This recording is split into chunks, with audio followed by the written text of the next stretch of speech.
Om Shanti.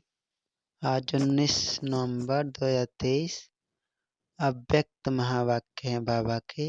Revise date है 3 अप्रैल 1996। आज की हेडलाइन बाबा ने कहा, सेवाओं के साथ साथ बेहद की वैराग्य वृत्ति द्वारा पुराने व व्यर्थ संस्कारों से मुक्त बनो।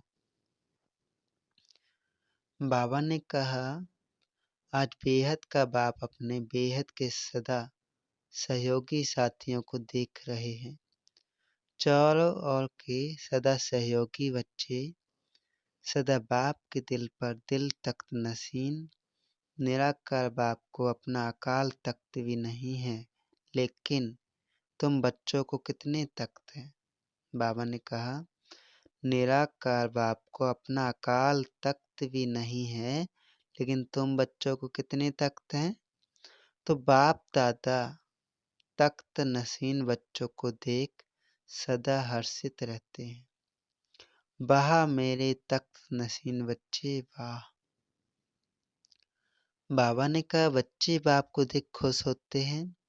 आप सभी बाप दादा को देख खुश होते हो, लेकिन बाप दादा कितने बच्चों को देख खुश होते हैं? क्योंकि हर एक बच्चा विशेष आत्मा है। चाहे लास्ट नंबर भी हैं, लेकिन फिर भी लास्ट होते भी विशेष कोटों में कोई में भी कोई की लिस्ट में है। इसलिए एक एक बच्चे को देख बाप को ज्यादा खुशी है या आपको है? क्या है? तो बाबा ने कहा, दोनों को। बाप को कितने बच्चे हैं? जितने बच्चे उतनी खुशी, और आपको सिर्फ डबल खुशी है बस। आपको परिवार की भी खुशी है, लेकिन बाप की खुशी सदा काल की है, और आपकी खुशी सदा काल है या कभी ऊपर नीचे होती है? बाबा पूछते हैं, आपकी खुशी सदा काल है या कभी ऊपर नीचे होती है? बाप दादा समझते हैं कि ब्राह्मण जीवन का श्वास खुशी है। खुशी नहीं तो ब्राह्मण जीवन नहीं। और अविनाशी खुशी कभी कभी वाली नहीं, परसेंटेज वाली नहीं। खुशी तो खुशी है। आज 50% खुशी है, कल 100% है। तो जीवन का श्वास नीचे ऊपर है ना। बाप दादा ने पहले भी कहा है कि शरीर चला जाए लेकिन खुशी ना जाए। तो ये पाठ सदा पक्का है या थोड़ा थोड़ा कच्चा है? बाबा ने कहा, सदा अंडरलाइन है। कभी कभी वाले क्या होंगे? सदा खुशी में रहने वाले पास विद ऑनर, या कभी कभी खुशी में रहने वालों को धर्मराजपुरी पास करनी पड़ेगी? बाबा कहते हैं, सदा खुशी में रहने वाले पास विद ऑनर, और कभी कभी खुशी में रहने वालों को धर्मराजपुरी पास करनी पड़ेगी। पास विद ऑनर वाले 1 सेकंड में बाप के साथ जाएंगे, रुकेंगे नहीं। तो आप सब कौन हो? बाबा ने पूछा, आप सब कौन हो? साथ चलने वाले या रुकने वाले?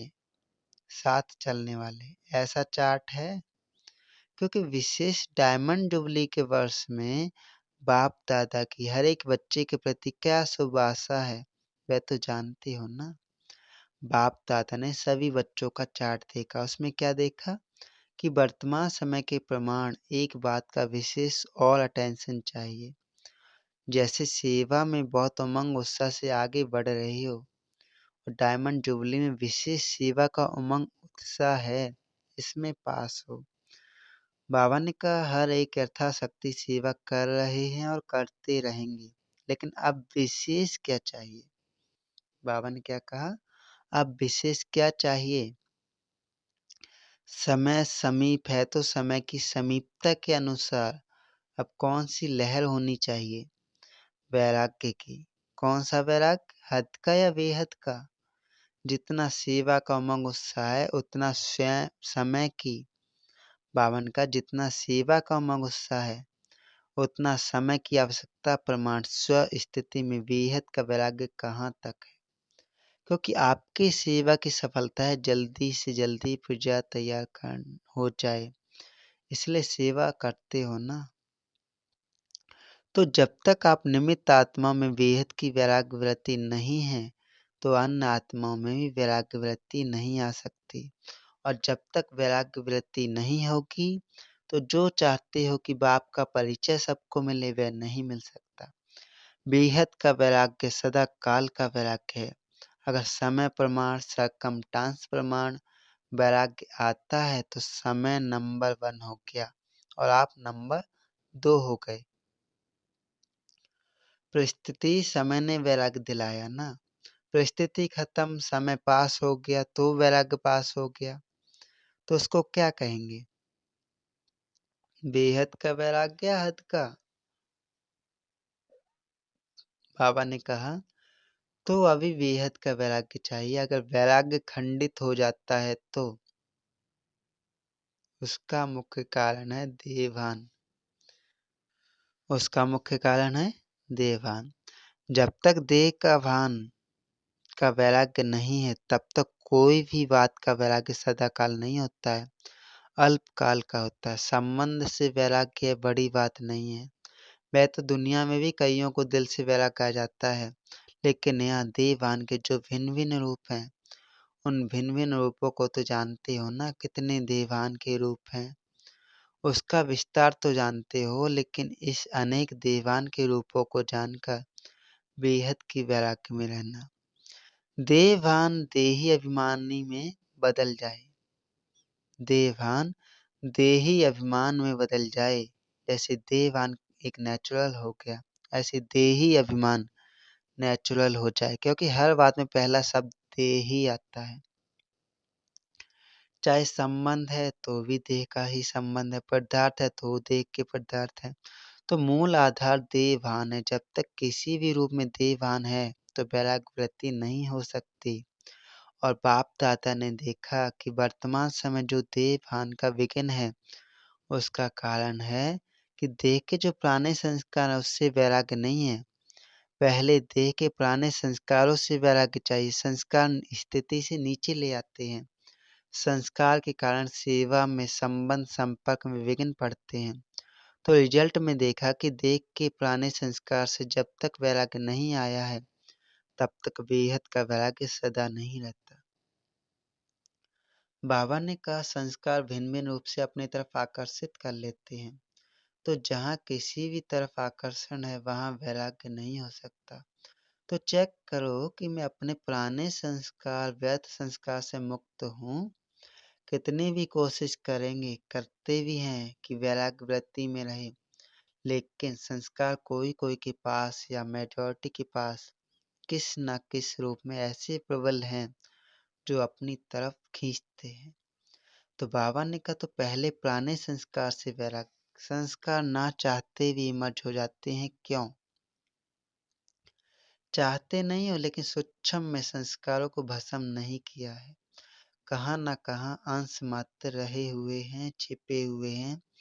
वह समय पर ना चाहते हुए भी इमर्ज हो जाते हैं।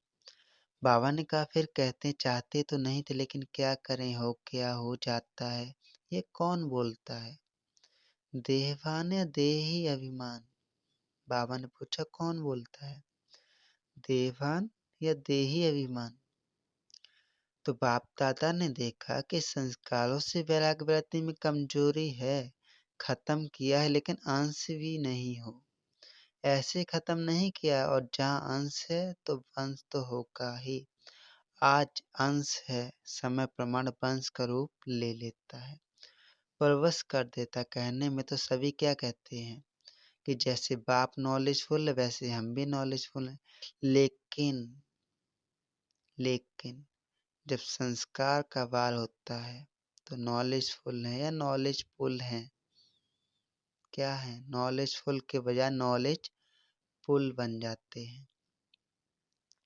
उस समय किसी से भी पूछो तो कहेंगे हाँ समझती तो मैं भी हूँ, समझता तो मैं भी हूँ, होना नहीं चाहिए, करना नहीं चाहिए, लेकिन हो जाता है।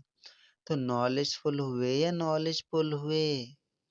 नॉलेजफुल अर्थात नॉलेज को खींचने वाले। जो नॉलेजफुल हैं उसे कोई भी संस्कार, संबंध, पदार्थ वार नहीं कर सकता। तो डायमंड जुबली मना रहे हो, डायमंड जुबली का अर्थ है डायमंड बनना, अर्थात बेहद की वैरागी बनना। जितना सेवा का उमंग है उतना वैराग्य वृत्ति का टेंशन नहीं है। बाबा ने कहा इसमें अलबेलापन है, चलता है, होता है, हो जाएगा, समय आएगा तो ठीक हो जाएगा। तो समय आपका शिक्षक है या बाबा शिक्षक है? बाबा ने कौन है? अगर समय पर परिवर्तन करेंगे तो आपका शिक्षक तो समय हो गया ना। आपकी रचना आपका शिक्षक हो, ये ठीक है? तो जब ऐसी परिस्थिति आती है तो क्या कहते हो? समय पर ठीक कर लूंगी, हो जाएगा। बाप को भी दिलासा दिलाते हैं, फिक्र नहीं करो, हो जाएगा, समय पर बिल्कुल आगे बढ़ जाएंगे। तो समय को शिक्षक बनाना या मास्टर रचयिता के लिए शोभता है? अच्छा लगता है? नहीं ना।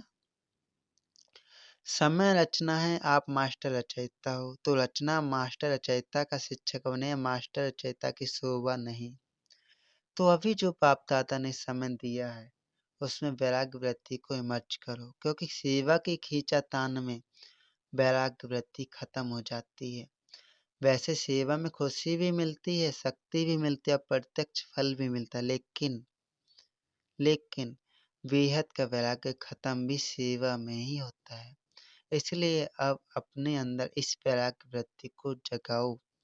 कल्प पहले भी बने तो आप ही थे कि और थे? आप ही है ना। सिर्फ मर्ज है, उसको इमर्ज करो। जैसे सेवा के प्लान को प्रैक्टिकल में इमर्ज करते हो तब सफलता मिलती है ना। ऐसे अभी बेहद की वैराग्य वृत्ति को इमर्ज करो, चाहे कितने भी साधन प्राप्त हैं। और साधन तो आपको दिन प्रतिदिन ज्यादा मिलने ही हैं, लेकिन बेहद की वैराग्य वृत्ति की साधना मर्ज नहीं हो, इमर्ज हो। साधन और साधना का बैलेंस, क्योंकि आगे चल कर के प्रकृति आपकी दासी होगी। सत्कार मिलेगा, सम्मान मिलेगा, लेकिन सब कुछ होते वैराग्य वृत्ति कम नहीं हो। तो बेहद की वैराग्य वृत्ति का वायुमंडल स्वयं में अनुभव करते हो कि सेवा में विजयी हो गए हो।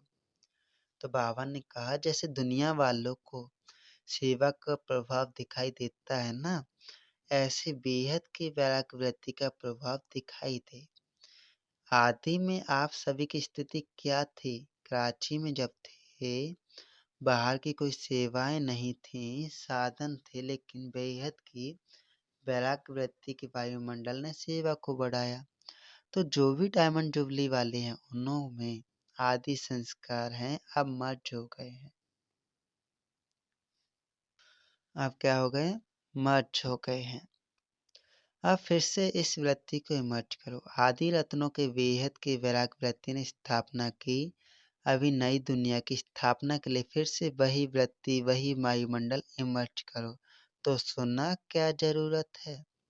साधन ही नहीं और कहो हमको तो वैराग्य है, तो कौन मानेगा? साधन ही नहीं है और कहो हमको तो वैराग्य है, तो कौन मानेगा? साधन हो और वैराग्य हो। पहले के साधन और अभी के साधनों में कितना अंतर है। साधना छिप गई है और साधन प्रत्यक्ष हो गए। अच्छा है साधन बड़े दिल से यूज करो।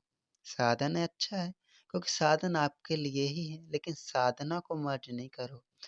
बैलेंस पूरा होना चाहिए। जैसे दुनिया वालों को कहते हो कि कमल पुष्प समान बनो, तो साधन होते हुए कमल पुष्प समान बनो।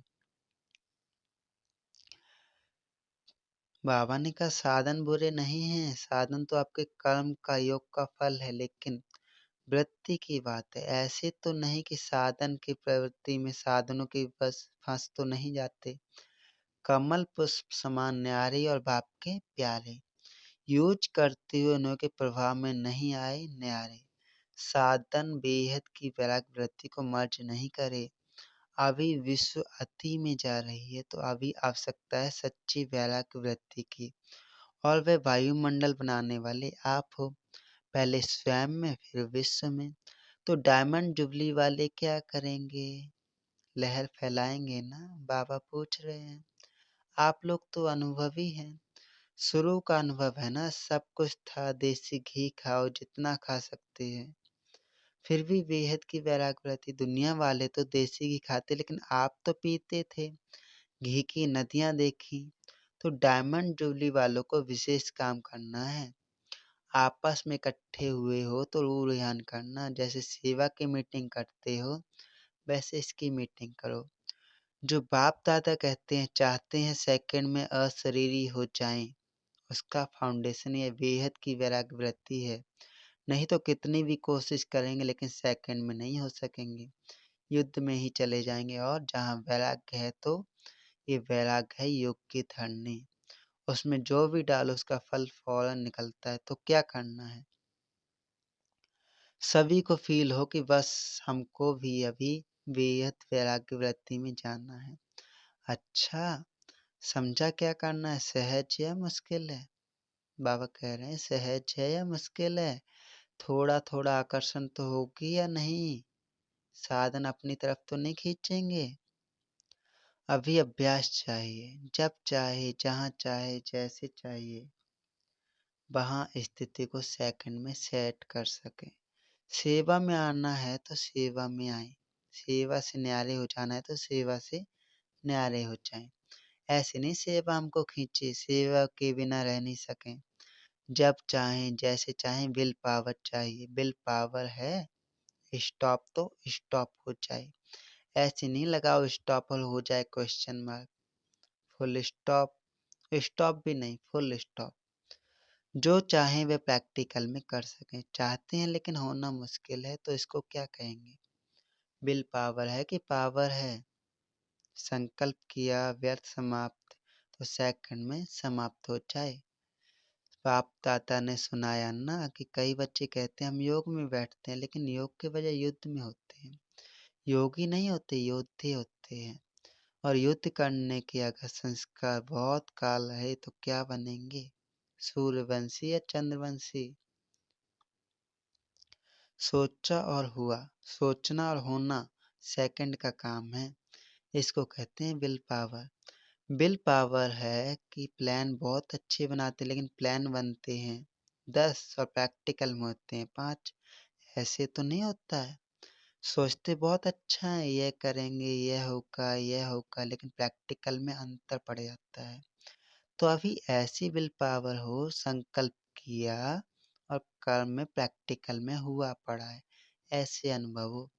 नहीं तो बाबा ने कहा देखा जाता है अमृत वेले जब बाप से रू रियान करते हैं, बहुत अच्छी अच्छी बातें बोलते हैं, यह करेंगे यह करेंगे, और जब रात होती है तो क्या रिजल्ट होती है?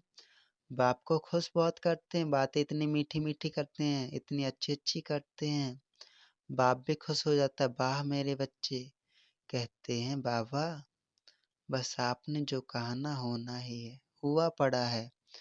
बहुत अच्छी अच्छी बातें करते हैं। बाबा ने कहा कई तो बाप को इतना दिलासा दिलाते हैं कि बाबा हम नहीं होंगे तो कौन होगा। बाबा कल्प कल्प हम ही तो थे, खुश हो जाते हैं।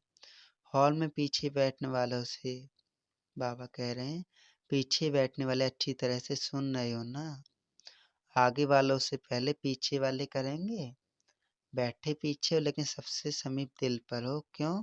दूसरों को चांस देना, ये सेवा की ना। तो सेवादारी सदा बाप के दिल पर हैं। कभी भी ऐसे नहीं सोचने कि हम भी अगर दादियाँ होती ना तो जरा सा, लेकिन सामने तो क्या दिल पर हो। और दिल भी साधारण दिल नहीं, तख्त है।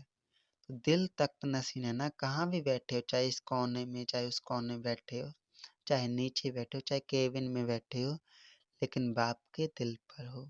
अच्छा, बाबा ने कहा चारों ओर की तख्त नशीन श्रेष्ठ भाग्यवान आत्माएं, सदा बेहद की वैराग्य वृत्ति से वायुमंडल बनाने वाले विशेष आत्माएं, सदा अपने श्रेष्ठ विशेषताओं को कार्य में लगाने वाले विशेष आत्माएं, सदा एक बाप के साथ और श्रीमत के हाथ को अनुभव करने वाले समीप आत्माओं को बाप दादा का याद प्यार और नमस्ते। हम रूहानी बच्चों के रूहानी माता पिता बाप दादा को याद प्यार गुड मॉर्निंग, नमस्ते बाबा, नमस्ते। आज का वरदान बाबा ने कहा, एक व्रता की राज को जान, वरदाता को राजी करने वाले सिद्धि स्वरूप भव।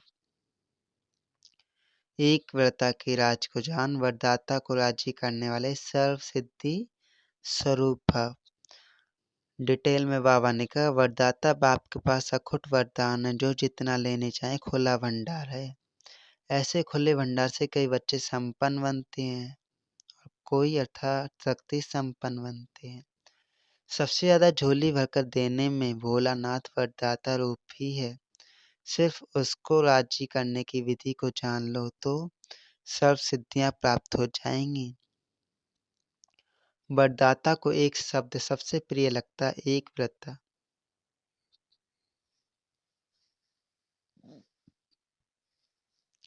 संकल्प स्वपन में भी दूजा व्रता न हो, वृत्ति में रहे मेरा तो एक दूसरा न कोई। जिसने इस राज को जाना, उसकी झोली वरदानों से भरपूर रहती है। स्लोगन में बाबा ने कहा, मनसा और